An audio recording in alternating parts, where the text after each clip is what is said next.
Assalamualaikum warahmatullahi wabarakatuh. Selamat pagi teman-teman. Saya Ibu Darmawati, biasa dipanggil di kalangan seniman Kalimantan Utara KD, Kak Dharma. Saya dulunya adalah seorang guru, kemudian kepala sekolah, dan saya sekarang bekerja di Dinas Perpustakaan dan Kearsipan selaku Kabid Perpustakaan. Saya mempunyai komunitas seni, yaitu komunitas juru cerita, komunitas dongeng, dan komunitas menulis, juga komunitas berkegiatan literasi, yaitu Forum Guru Tapal Batas.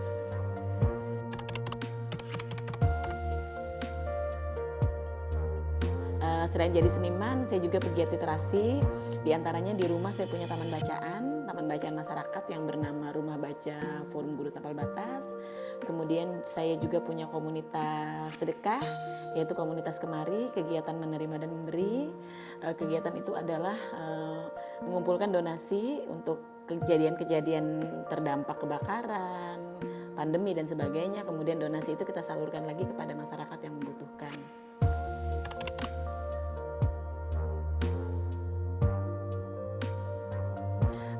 Sebenarnya dari dulu saya tertarik dengan semua bidang seni, tetapi kemudian saya berpikir bahwa seni itu harus menjadi budaya dan mendarah daging di anak-anak. Akhirnya saya memilih untuk aktif di komunitas dongeng dan menulis. Kenapa? Karena menulis menurut saya adalah sesuai dengan apa yang kita dengar quote-quote, bahwa jika kamu bukan anak raja, jika kamu bukan anak orang kaya, kamu ingin terkenal maka jadilah penulis. Menulis itu bekerja untuk keabadian. Mungkin suatu saat kita bisa tidak ada, tetapi buku kita bisa menginspirasi dan menambah ilmu untuk orang. Kemudian yang kedua, saya kepingin seni itu kan membuat orang peka. Peka itu membuat orang peduli dan timbul kesalahan sosial. Sehingga saya kepingin kepekaan seni itu timbul dari usia dini. Maka saya fokus selain menulis, saya juga bergiat dengan seni puisi dan mendongeng untuk anak-anak usia dini. Jadi saya fokus menulis puisi anak, mendongeng, kemudian menulis buku-buku inspirasi tentang seni puisi dan mendongeng.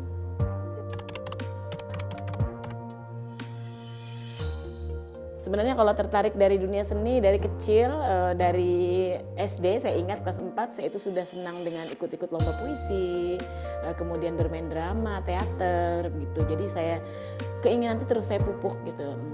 Kemudian setelah SMA saya ikut klub teater ya, di Kabupaten Berau itu ada klub teater Malaga.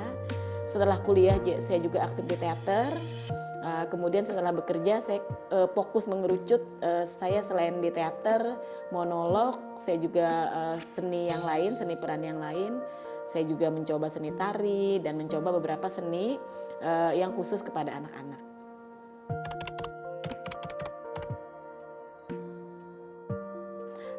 Kalau karya seni berupa buku-buku tentang seni dan motivasi itu sudah ada 14 buku. Di antaranya ada buku yang berkonten lokal yang saya tulis yang terbaru. Ini alhamdulillah ada 2 buku, yaitu buku tentang bercerita tentang seni dan budaya Kabupaten Berau untuk anak-anak. Kemudian ada seni dan budaya Tidung. Saat ini yang akan terbit lagi 2 buku yang sudah lolos dari kementerian, yaitu buku seni Irau Kabupaten Bulungan yang berbahasa dua bahasa Indonesia Bulungan, dan seni kebudayaan Kenyah ketika ada acara-acara besar yaitu membuat kue hau ya, itu juga proses terbit dari Kementerian Pendidikan.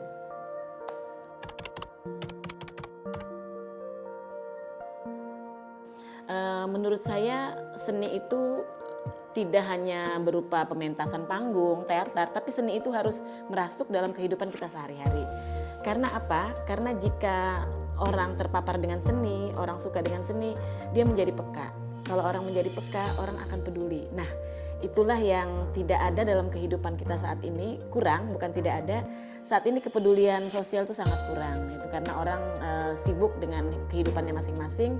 Sehingga saya mendefinisikan seni itu adalah merupakan budaya, kultur Indonesia yang harus hidup dalam kehidupan kita sehari-hari dan harus dijaga oleh siapapun yang peduli dengan seni.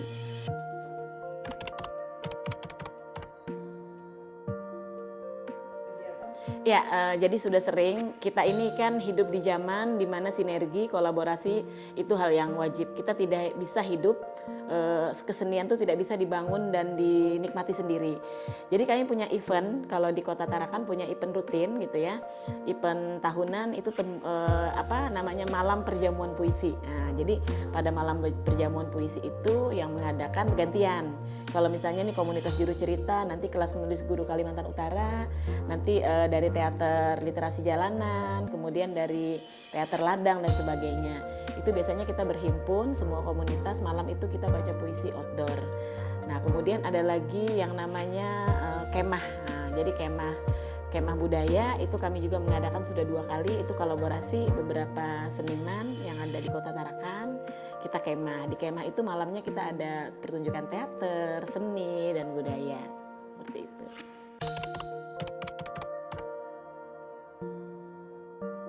Sebenarnya saya itu tersesat yang indah ya, tapi mudah-mudahan tersesat jalan yang benar.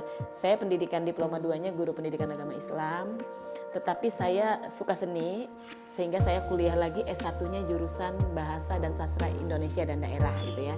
Nah, jadi kuliah S2-nya Administrasi Publik, sehingga dari dulu saya kepingin kalau saya suka seni itu juga harus punya keterampilan akademik gitu, sehingga saya kuliah memang memilih jurusan Bahasa Indonesia dan Sastra Daerah. Jadi tetap ada hubungannya, tetap relate.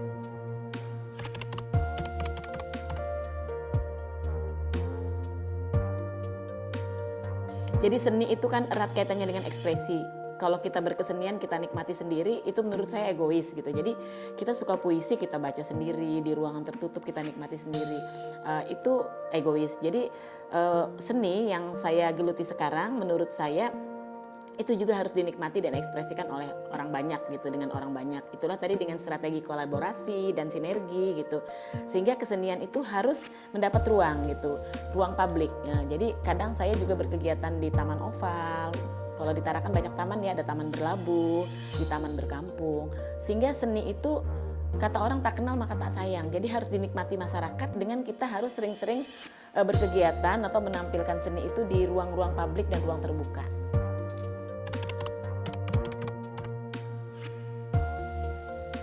Tantangannya banyak, Mbak. Di antaranya adalah bahwa saat ini kita itu berarti saya juga, orang-orang tua, semua orang. Saat ini orang merasa kecerdasan anak itu hanya kecerdasan akademik. Nah, jadi orang suka merasa nilai rapot anak harus bagus. Padahal sudah ada lomba festival seni siswa nasional, ada kegiatan-kegiatan lain. Dan tadi saya sampaikan bahwa seni itu membuat anak menjadi peka. Jadi kalau menghindari anak yang tawuran, anak yang suka dibully dan sebagainya, coba deh dengan terapi seni gitu. Nah, tantangan kita adalah saat ini di Indonesia, di Kota Tarakan, orang merasa seni itu nomor sekian, tidak penting gitu. Padahal siapapun dia harus terpapar, harus punya jiwa seniman meskipun tidak sama kadarnya. Jadi tantangan kita adalah saat ini mengedukasi masyarakat bahwa seni itu penting, karena seni itu membuat hidup merasa lebih indah gitu, lebih peka. Nah, itu dengan adanya kampanye-kampanye seni. Jadi seperti kita sering mengadakan pementasan drama di sekolah, kadang kita pinjam kerjasama dengan teman-teman, yuk kita buat kegiatan di mana gitu. Nah, jadi itu tantangan kita saat ini.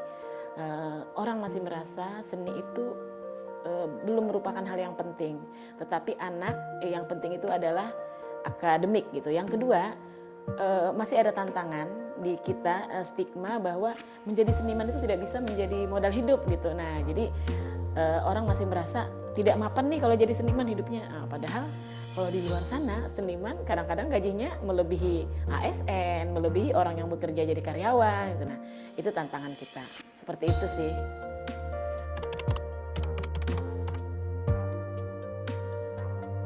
Ya. Jadi kalau saya sudah lama membuang kata-kata saya tidak mood atau mood gitu, atau saya nunggu mood baru nulis puisi, saya nunggu mood baru membuat naskah drama apa, saya tidak seperti itu. Jadi saya sudah mendidik diri saya menjadikan itu budaya gitu. Jadi saya sudah 4 tahun ini saya kalau malam sebelum tidur saya menulis gitu. Nah, jadi itu jadi budaya. Kalau sudah jadi budaya itu sudah jadi nilai hidup gitu. Nah, jadi saya tidak menunggu mood, nanti kalau nggak ada mood, atau saya tidak menjadikan seni itu menjadikan bagian, kalau ada waktu luang. Tetapi saya selalu meluangkan waktu. Gitu. Jadi kalau waktu luang aja baru bikin puisi, waktu luang aja baru saya ini. Ya. Jadi saya selalu meluangkan waktu untuk berkesenian karena saya merasa kesenian itu kebutuhan saya gitu, kebutuhan masyarakat, bukan kalau ada waktu luang gitu. Seperti itu cara menjaganya.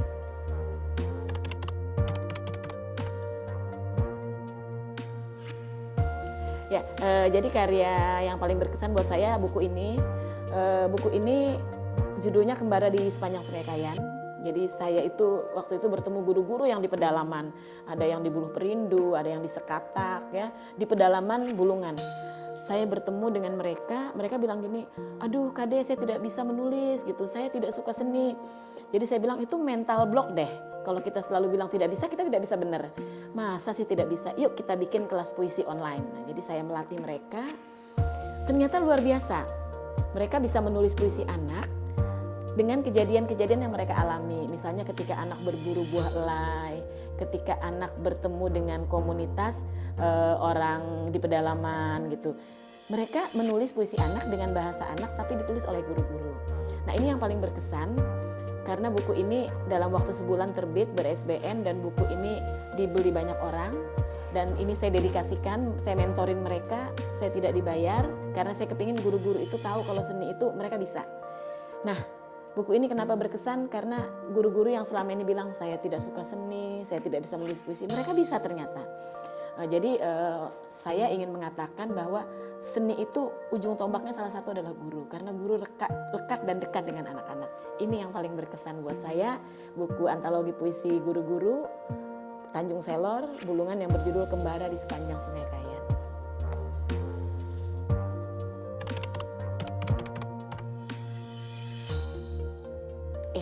Jadi kritik itu seperti obat Mbak, seperti jamu gitu. Jadi kalau seniman tidak mau dikritik itu bukan seniman. Karena karya seni ini bukan seperti kita main badminton, seperti main volley. Kalau main volley itu ada poinnya, kelihatan. Orang tahu, punya ilmu wasit, menghitung sudah tahu siapa pemenangnya. Tapi kalau seni ini nilai rasa. Nah, jadi nilai rasa ini sedikit subjektif. Jadi kalau kita dikritik karya kita, kita harus menerima dengan lapang dada, dengan besar hati. Bahkan seniman-seniman besar dunia itu menggaji orang untuk mengkritik dia gitu. Jadi kalau saya senang dengan adanya kritik, kita akan maju, kita akan berkembang, dan kita akan lebih bergiat seni dengan hati-hati, dengan lebih berwawasan, dengan lebih literate, karena ada kritik gitu, ada saran, ada masukan.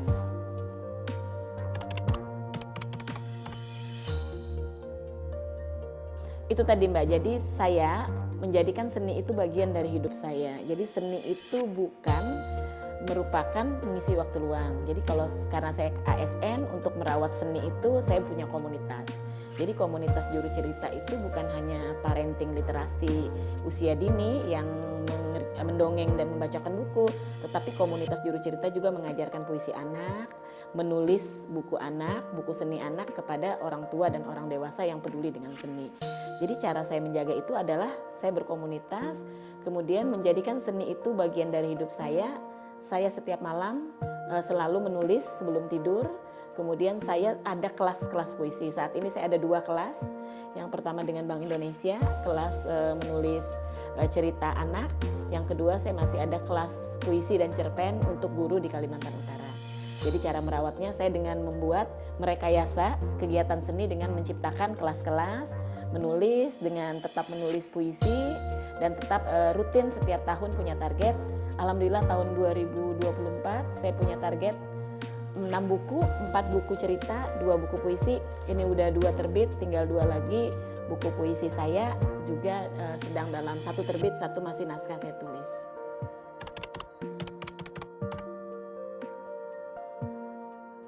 Jadi dulu saya mungkin sama dengan seniman-seniman daerah yang lainnya, saya selalu merasa saya tidak bisa. Gitu. Tetapi suatu saat saya pernah bertemu dengan seniman senior gitu ya, Rendra, ada kegiatan di Jakarta. Dia bilang seperti ini, setiap orang itu punya jiwa seni karena manusia itu makhluk sosial. Jadi kadar seni orang tuh beda-beda. Ibarat parang ada yang sudah tajam, ada yang masih tumpul perlu diasah. Kalau kamu suka seni, kemudian kamu merasa wawasan seni masih rendah, kamu harus berkembang dengan cara banyak belajar, banyak berbuat, dan banyak beraksi, aksi seni. Nah dari situlah saya mulai menata diri saya, waktu itu saya ingat kuliah ya, saya bertemu, saya menata diri saya harus punya target seni, nggak hanya ikut-ikutan ya tampil, kemudian ikut-ikutan kalau ada event hanya jadi pengikut. Saya harus jadi pionir, saya harus jadi penggagas seni. Dari situlah saya sudah punya target, saya harus menulis puisi, saya harus tampil di teater, monolog dan sebagainya.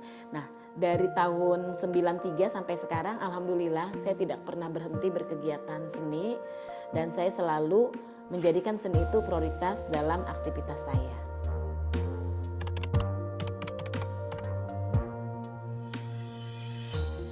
Jadi saya selalu merasa setiap bertemu orang itu adalah guru, setiap bertemu dengan ruang itu adalah tempat belajar, gitu, adalah kelas. Jadi saya selalu, misalnya nih, saya pergi ke Tanjung Selor, saya nunggu speed di pelabuhan, saya selalu mengamati orang-orang itu dan itu bisa jadi inspirasi saya gitu. Nah, jadi seperti buku harian seorang kepala sekolah, buku ini saya tulis karena saya 10 tahun jadi kepala sekolah. Saya tulis hal yang baik, mudah-mudahan bisa menginspirasi orang. Nah, kemudian buku Senandung, buku antologi puisi Senandung Cinta di Bumi Pakuntaka, saya bepergian ke tempat-tempat wisata di Kota Tarakan. Kalau saya berpergian, saya selalu merekam di ingatan saya selalu menulis, punya catatan kecil. Akhirnya jadilah ini puisi. Nah, kemudian tentang tradisi, budaya tradisi minggu terakhir bulan Sapar, ini tradisi masyarakat Tidung yang menulis tentang bagaimana membuat ketupat. Nah, saya merekam itu, kemudian saya jadikan buku bagaimana anak-anak suku Tidung itu berebutan ketupat dalam tradisi budaya itu.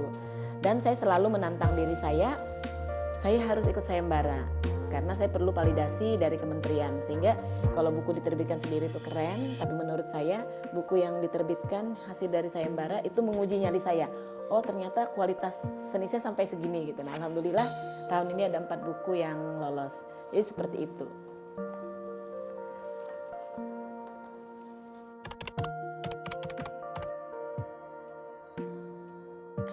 Jadi saya percaya dengan alam takambang menjadi guru. Jadi semesta, alam itu adalah tema besar gitu, kemudian mengecil, mengerucut.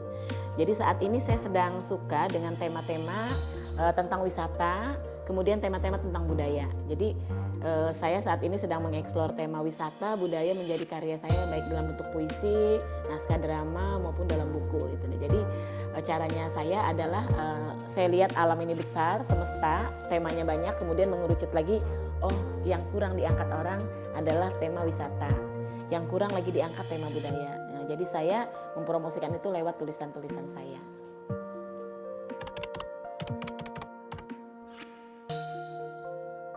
Menurut saya seni itu harus selalu ada seumur dunia dan seumur saya gitu. Jadi saya selalu dalam tanda kutip menganggap karya saya tidak akan pernah selesai karena saya akan berkarya terus sepanjang hayat gitu. Namun saya punya target. Misalnya kayak buku ini, saya punya target ini harus selesai dalam waktu 2 bulan. Jadi tidak ada karya itu yang tidak tuntas. Jadi 2 bulan tuh saya pakai schedule, kapan melatih mereka, kapan mengkurasi puisinya, kapan menerbitkan, dan kapan puisi ini sampai ke mereka gitu. Nah, jadi seni ini harus diurus dengan baik gitu. Jangan sampai ada karya-karya yang ditulis tapi tidak selesai gitu. Jadi untuk memastikan ini, saya tetap punya target yang saya buat sendiri, punya schedule yang saya buat sendiri. Karena seni ini harus dikerjakan terus-menerus. Jadi kalau ada karya yang tidak selesai itu sayang gitu. Jadi cara saya merawat itu dengan ada schedule, baik schedule pribadi, target pribadi maupun target komunitas seni saya. Dan saya terus akan berkarya karena dengan berkarya saya bisa menikmati seni dan membuat hidup saya lebih bergairah.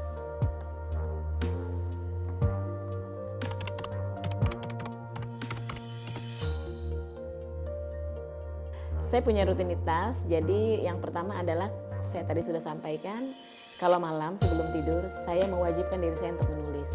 Entah itu calon tulisan, entah itu merevisi buku, merevisi puisi, naskah drama, saya mewajibkan dan ini sudah berlangsung 4 tahun. Jadi kalau dia sudah menjadi kebiasaan tumbuh menjadi budaya, budaya tumbuh menjadi nilai hidup. Nah, jadi saya merasa ada sesuatu yang kurang kalau saya belum menulis.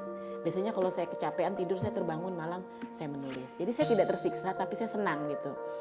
Yang kedua, saya tetap memelihara rutinitas dengan membuka kelas-kelas menulis. Jadi saya punya kelas puisi, cerpen yang mengedukasi anak-anak, orang tua, baik online maupun offline. Nah, kelas ini juga untuk menantang diri, karena kalau saya membuka kelas mengajari orang puisi, saya kan harus juga meningkatkan kapasitas diri gitu. Nah, jadi cara saya menjaga ritual itu dengan ada kelas-kelas seni yang saya buka, saya ajarkan ke orang, dan ada target setiap hari saya harus menulis karya seni, meskipun itu hanya 1 bait, meskipun itu hanya memeriksa naskah atau menengok tulisan-tulisan saya yang belum jadi. Itu setiap malam rutin saya lakukan 4 tahun terakhir ini.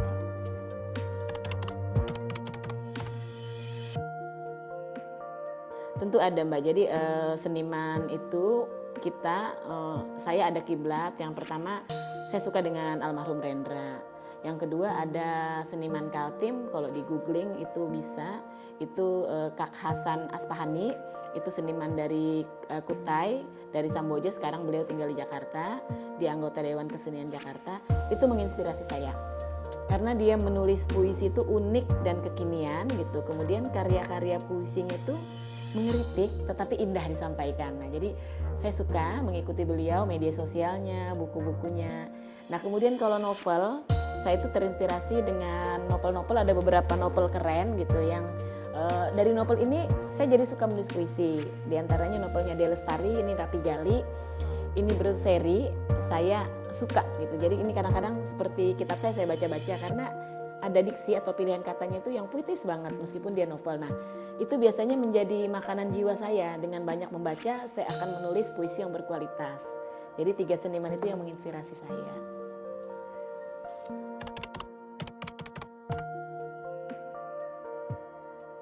Jadi ada pepatah kan mengatakan begini, kalau bahasa agama mengatakan begini, katakan sesuatu itu yang benar meskipun pahit.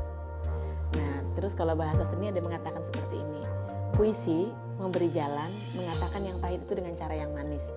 Nah, jadi semua emosi sebenarnya itu ada dalam karya sastra, dalam puisi, dalam drama, dalam pementasan monolog, dalam cerpen dan sebagainya itu ada. Nah, jadi semua emosi itu harus hadir dalam karya seni kita, tapi bagaimana kita mengolahnya menjadi cara yang manis dan indah disampaikan. Jadi karya seni itu keren karena dia menasehati tanpa menggurui. Nah, jadi itu yang selalu saya pelihara, saya tidak mau membatasi emosi tertentu. Semua emosi bisa masuk dalam karya seni, tetapi bagaimana cara kita mengolahnya. Nah, untuk mengolah karya seni disajikan berkualitas, indah dan estetik, itu tentu seniman harus memelihara wawasan. Jadi saya tidak percaya ada seniman yang bisa menulis, bisa menghasilkan karya kalau tidak suka membaca, tidak suka belajar dengan orang lain, tidak suka berkomunitas, cuma berkarya sendiri. Saya tidak percaya. Jadi seniman itu harus meluaskan minat, harus meluaskan wawasan, harus suka berkolaborasi, memelihara sifat rendah hati dan mau belajar dengan siapa saja.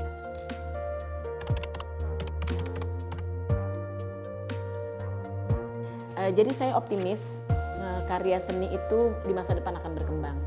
Karena saat ini kita hidup di mana kecerdasan intelektual atau kecerdasan akademik itu bukan satu-satunya kecerdasan yang menjamin orang bisa sukses hidup. Jadi ada satu kecerdasan yang itu jika dipertahankan orang akan bertahan dan akan hidup dari zaman ke zaman, yaitu attitude atau perilaku, budi pekerti. Nah, perilaku ini tidak bisa hadir begitu saja. Perilaku ini banyak diwarnai dengan bagaimana orang itu peka. Orang akan suka menolong orang, suka berdiskusi, suka berhubungan dengan orang kalau punya kepekaan. Dan saya selalu percaya kepekaan itu bisa dirawat, bisa dipelihara dengan tetap memelihara seni.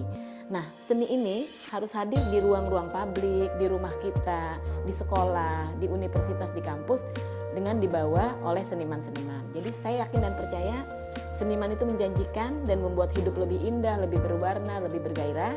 Hanya saja PR-nya, seniman harus tetap meningkatkan kapasitas kesenimannya.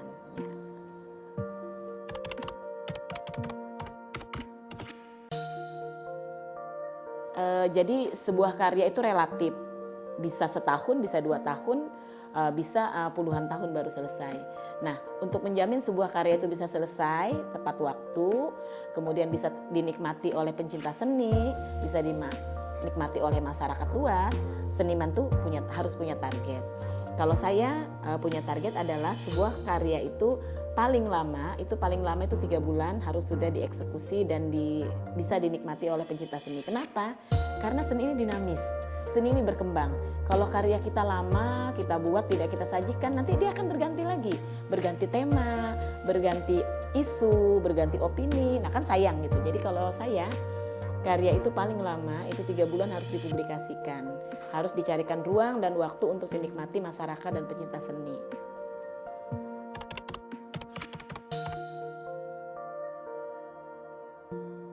Ya, jadi saya percaya hobi, bakat itu tidak akan berkembang kalau tidak ditekuni.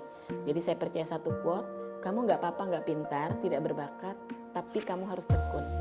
Karena orang yang tekun itu bisa mengalahkan orang yang pintar dan berbakat. Jadi seniman, karya seni itu tidak akan bisa dihasilkan dengan baik oleh orang-orang yang pintar dan berbakat tapi malas. Nah, jadi tekun, karya seni ini harus ditekuni.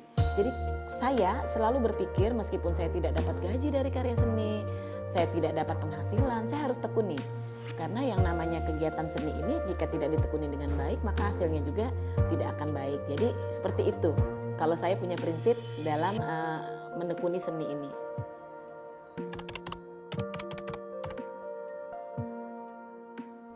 Jadi semua karya itu mengagumkan kalau dikerjakan dengan sepenuh hati dan dedikasi yang tinggi. Karya apapun ya. Jadi orang mungkin berpikir lukisan Avandi, ya lukisan Avandi itu apa sih abstrak. Tetapi kenapa nilainya puluhan juta? Kenapa diburu orang, diburu kolektor misalnya? Karena dikerjakan dengan sepenuh hati. Kita lihat betapa Avandi seluruh hidupnya didedikasikan untuk seni lukis. Jadi semua karya itu menurut saya adalah karya masterpiece ya. Semua karya itu merupakan adikarya kalau dikerjakan dengan sepenuh hati. Saya tidak pernah membatasi diri saya karya ini. Kuncinya kembali lagi ke seniman yang literate. Seniman yang literate itu yang bagaimana? Seniman yang terus mengupgrade diri, yang mau bekerja sama, berkolaborasi dan terus menantang dirinya untuk menghasilkan karya-karya terbaik.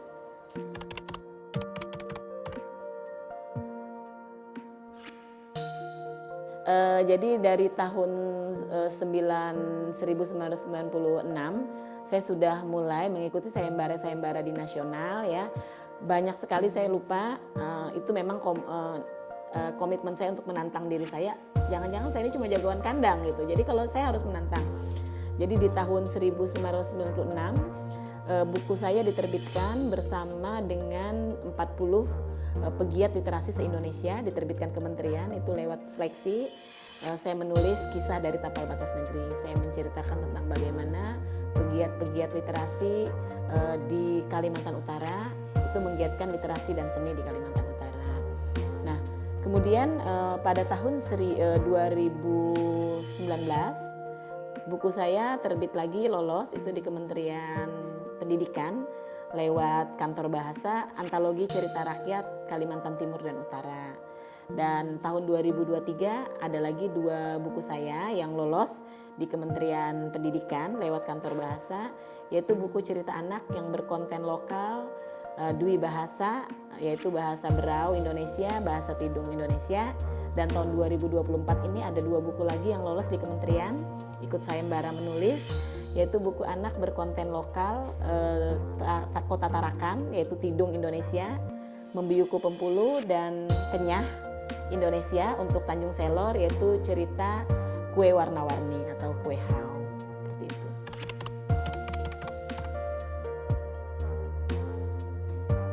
Jadi saya punya ritual ketika bentuk seninya itu tertulis.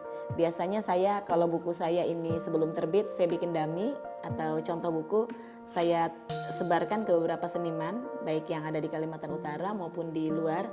Saya kepingin mereka kurasi atau uji keterbacaan, ini cocok nggak ini. Nah, biasanya itu saya dapat masukan.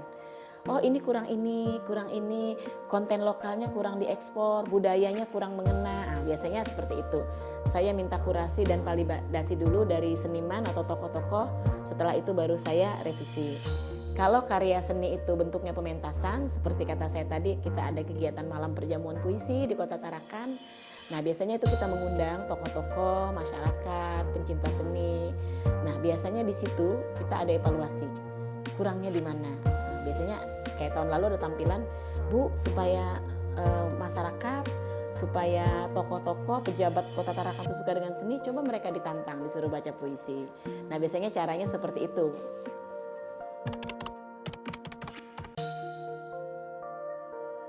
Ya, jadi ada tip dan trik kepada saya. Siapapun kita, apapun profesi kita, kita harus jadi penikmat seni. Kenapa? Karena seni itu banyak membawa dampak dalam kehidupan kita. Yang pertama adalah dengan menikmati seni kita menjadi peka. Peka itu membuat orang menjadi peduli. Peduli itu yang sekarang ini sudah kurang di masyarakat kita, di tradisi Indonesia. Kemudian yang kedua, mari bersama-sama kita rawat, promosikan seni dengan cara mengapresiasi karya seni seniman kita, terutama seniman Kalimantan Utara. Kalau seniman kita membuat buku puisi, belilah bukunya, bukan soal berapa nilainya, tetapi itu bentuk apresiasi kita bahwa seniman kita karyanya diapresiasi. Nah, yang ketiga, tip dan trik saya buat pencinta seni adalah dimanapun ada pertunjukan seni, hadiri, nikmati, sampaikan kepada orang banyak, kepada keluarga kita, teman kita, kolega kita, bahwa seni itu membawa kedamaian, membawa keindahan, dan seni itu membuat hidup kita bergairah dan lebih berwarna.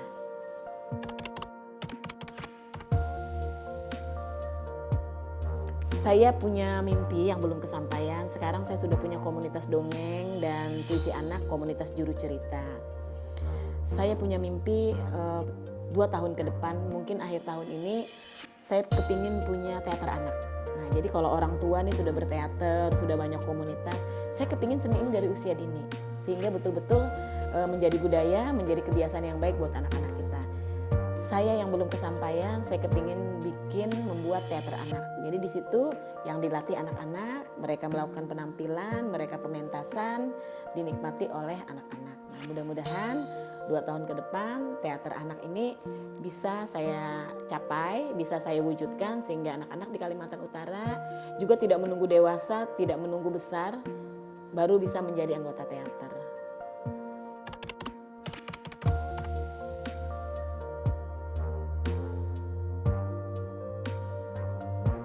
Yang ingin sampaikan saya pertama adalah seperti apapun keadaan kita, dengan segala kekurangan kelebihan kita tetap berkesenian dalam segala cuaca, dalam segala rasa, dan dalam segala keadaan. Kadang-kadang seniman kita, apalagi pemula, itu kadang merasa tidak pede, tidak percaya diri. Mereka merasa, karya saya belum bagus, saya belum layak tampil. Jadi mental block itu harus kita pecahkan. Jadi kita harus mulai berkarya, karena yakinlah dan percaya seniman-seniman besar di Kalimantan Utara, di Indonesia itu tidak langsung besar, tidak langsung hebat, tetapi melalui proses dan tempaan. Nah, proses itu harus dinikmati. Jadi seniman-seniman pemula itu harus setia dengan proses, jangan mau yang instan. Karena sesuatu yang instan itu tidak akan abadi, tidak akan mengakar. Jadi ikutilah prosesnya, tetap rajin belajar, bertanya, berkolaborasi, dan menghasilkan karya, walaupun belum sempurna tetap berkarya. Seperti itu.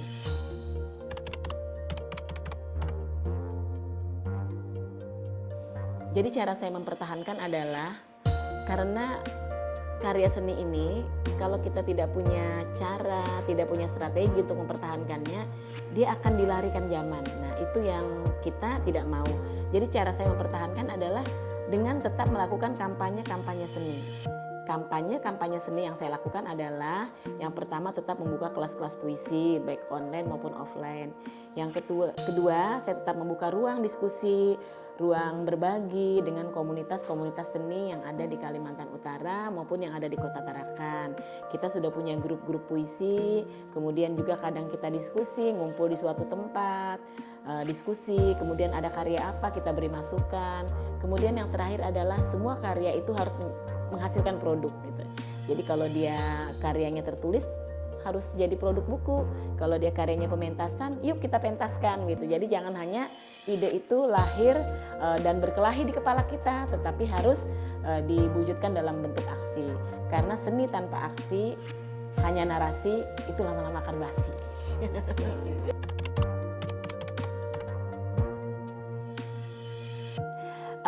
Perkembangan seni saat ini yang pertama di Kalimantan Utara itu luar biasa ya dengan hadirnya taman budaya. Kalau dulu teman-teman itu mau berkesenian tidak ada wadah dan ruang, sekarang kita sudah ada taman budaya. Saya melihat perkembangannya luar biasa ya. Kemudian beberapa lembaga juga OPD pemerintah juga mendukung itu ya. Jadi kegiatan-kegiatan itu bisa dieksekusi, bisa dikasih ruang dan waktu.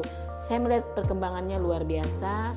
Bagus gitu, cuma kita tidak boleh berpuas diri, kita masih punya PR, yaitu mengenalkan seni ke masyarakat sehingga masyarakat merasa seni itu merupakan kebutuhan yang membuat hidup mereka lebih indah dan bergairah.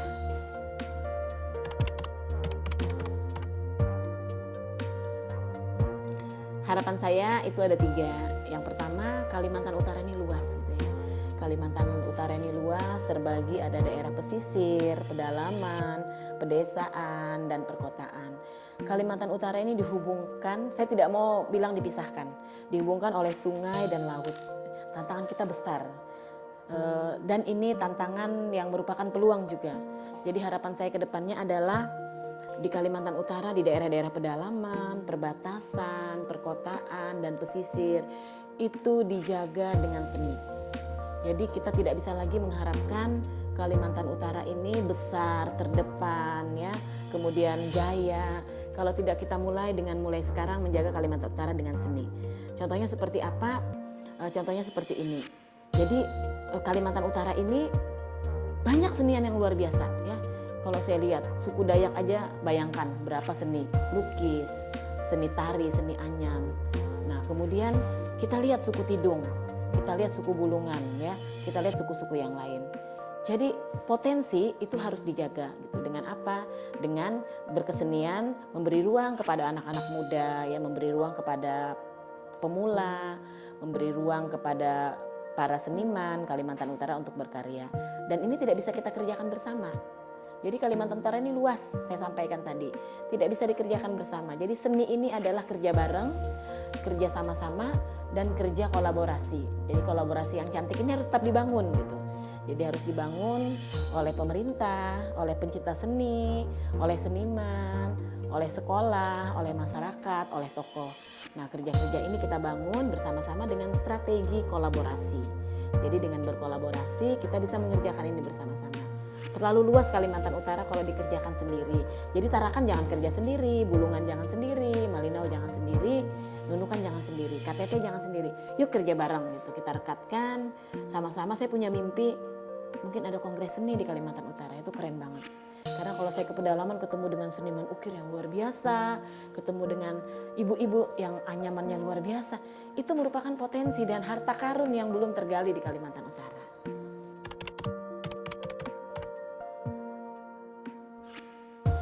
Menjadi seniman itu menarik, asik ya, karena itu merupakan passion, gaya hidup. Tetapi hal yang tersulit yang pernah saya alami adalah itu tadi ketika kita mau ngajak anak-anak, kalau saya kan fokus sudah nih ke anak-anak, ngajak anak-anak, ada kelas puisi buat anak-anak, orang tua masih punya pikiran mindset yang merasa nggak usah dulu belajar seni, fokus dengan akademik gitu. Padahal kita sudah yakin nih seni ini membuat anak-anak bagus, makanya saya sering menghasilkan puisi anak. Saya tidak malu menjual ke orang tua. Nih, setelah orang tua baca, wah ternyata luar biasa. Anak saya jadi rajin belajar ketika baca puisi ibu yang berjudul Sepatu Baru. Jadi saya pernah menulis puisi Sepatu Baru, menceritakan anak-anak yang menangis minta puisi ke mamanya. Tapi mamanya tidak bisa membelikan karena mamanya tidak punya uang. Tapi sore itu anak itu menonton TV. Di TV itu ada anak di Gaza yang tidak punya kaki. Jadi anak itu berpikir, saya tidak usah dibelikan sepatu baru, saya bersyukur sudah punya kaki gitu ya. Nah, jadi sebenarnya seni itu banyak pelajaran-pelajaran nilai hidup yang berharga. Nah, itu tantangan terbesar, tersulit saya adalah bagaimana orang tua, pemangku kepentingan, jangan menjadikan seni ini nomor sekian. Yang pertama anak harus cerdas akademik, anak harus punya religi yang bagus gitu ya. Padahal akademik dan religi ini jika tidak ditopang dengan seni, dengan jiwa seni, dengan kemampuan seni yang baik, maka akan hambar, akan sepi, akan kaku, anak seperti robot gitu ya, tidak punya kepedulian, tidak punya nilai keindahan, estetika yang baik. Itu tantangan yang terbesar, bagaimana mengedukasi orang tua, mengedukasi lembaga pendidikan, masyarakat bahwa seni itu bukan nomor sekian.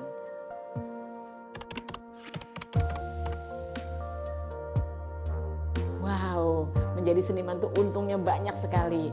Yang pertama adalah ketika saya di dunia kerja, saya kerja lebih luwes, tidak kaku, saya bisa berkomunikasi dengan baik dengan orang. Kemudian keuntungan terbesar seniman adalah seniman tuh selalu gembira, selalu bahagia. Dan seniman itu merupakan sebuah profesi, sebuah pekerjaan menjadi healing terapi. Jadi kalau kita stres dengan beban hidup, stres dengan kerjaan yang numpuk di kantor, bawa aja baca puisi, bawa aja main drama, bawa saja berdiskusi, itu akan terurai semuanya. Jadi seniman itu luar biasa, membawa pengaruh kepada hidup kita tidak kaku, tidak seperti robot, tetapi hidup kita jadi indah. Dan saya yakin semua seniman awet muda, karena seniman dipanggil kakak.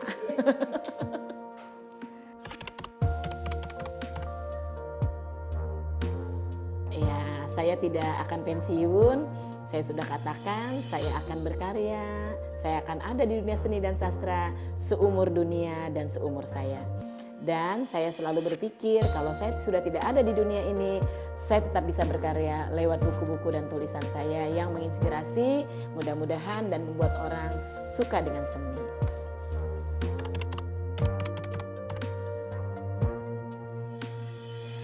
Saya sangat bersyukur ketika UPT Taman Budaya lahir, saya bilang dengan teman-teman, dengan diri saya, inilah jawaban dari kegelisahan seniman Kalimantan Utara berkarya. Selama ini jujur, teman-teman berkarya dibuat sendiri, dinikmati sendiri, diapresiasi sendiri. Dan itu hal yang paling menyakitkan untuk seorang seniman. Karena seniman itu hal tahta tertinggi seorang seniman adalah ketika karyanya diapresiasi. Dan apresiasi itu tidak selalu berupa materi, tetapi ketika diberi ruang, diberi waktu untuk tampil, untuk menampilkan karya atau produk seninya. Nah, Taman Budaya hadir, memberi jawaban, alhamdulillah mengapresiasi karya seniman-seniman Kalimantan Utara, sehingga teman-teman berkarya dengan semangat, memicu semangat lagi untuk lebih berkarya, lebih baik lagi, lebih banyak lagi. Karena Taman Budaya alhamdulillah memfasilitasi, memberi ruang dan waktu untuk berkarya. Kemudian kata terakhir untuk seniman di Kalimantan Utara adalah karya seni, karya sastra, apapun yang bentuknya indah, yang mempunyai nilai rasa, mempunyai nilai estetika, tetap harus ditulis, tetap harus dipresentasikan, tetap harus ditampilkan dalam segala cuaca, rasa, dan suasana. Seni membuat hidup kita tidak hanya menjadi indah, tetapi hidup kita menjadi berarti. Keberadaan kita menjadi berwarna dan bergairah. Maka tetaplah berkesenian, tetaplah memberi arti, tetaplah seni membawa kedamaian dan membawa kebahagiaan untuk Kaltara yang maju, Kaltara yang terdepan, Kaltara yang tetap di hati, ya. Sehingga Kaltara yang luas ini bisa kita satukan dengan kesenian.